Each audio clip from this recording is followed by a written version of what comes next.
The offense now at the line, ready for their next drive. Time here for likely a couple plays if they want it, but with the field position what it is, maybe better suited to just sit on this one? I'm with you totally. I would sit on it and get into the locker room and start over. But if they do decide to try and make a play,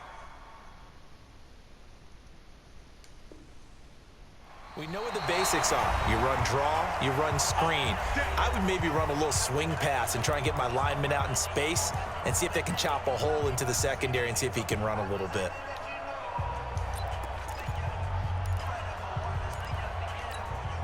Now this will probably be the last play of the quarter.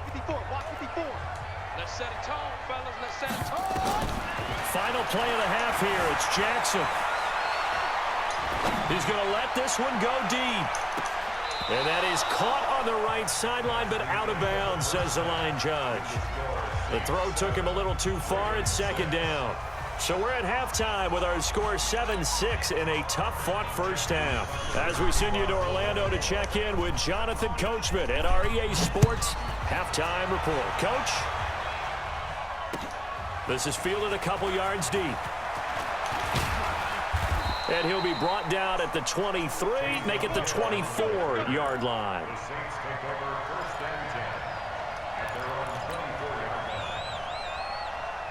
The Saints offense on the field, ready to get their drive started. They have the lead. Now they'll be looking to extend that lead. And this is where I enjoy talking about one of my favorite subjects, tendency breakers, or counters as I also like to call them. You've done things in a certain way in the first half, and they've had the ability to see what you've done. They're going to make their adjustments. So guess what? You adjust yourself and try and stay ahead of the pace because you are looking for some separation in this ball game. The adjustment to the adjustment. Without a doubt. Show them one thing, hit them with something else. He'll air it out deep for Tom. Looking for Thomas, but that's intercepted. Picked off by Marlon Humphrey.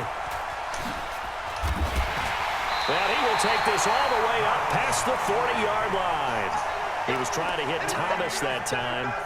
First possession of the third quarter, an interception, so maybe a second-half tone setter. Indeed, and not the tone they wanted to set. That's the equivalent of running out the wrong door and running into your pool instead of running out onto the field. A real dud for that one. Has that happened to you before? No, but I've heard stories about teams actually doing that back in the good old days.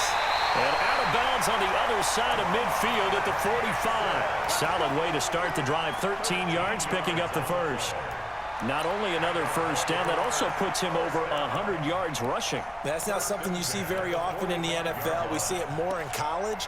But I think with more of the melding of the college game with quarterbacks, we'll see this a little bit more often in the future. They'll run on first down. It's Ingram, and he'll lose yardage here. Back at the 47. It's a loss of a yard there, and now second down. I like the strategy. Extra tight ends, extra beef. They want to run the football, but that means they probably want to run it inside. If you get strung out on the perimeter, you're in peril. Yeah, we saw the result, negative yardage.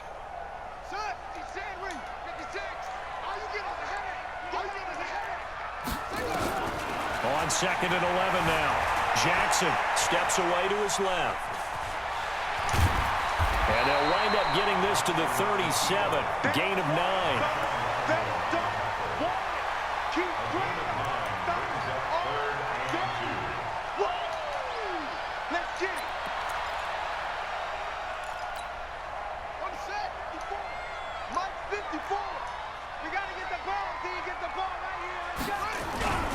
On third down, Ingram, and he's going to have the first down, yardage to the 35.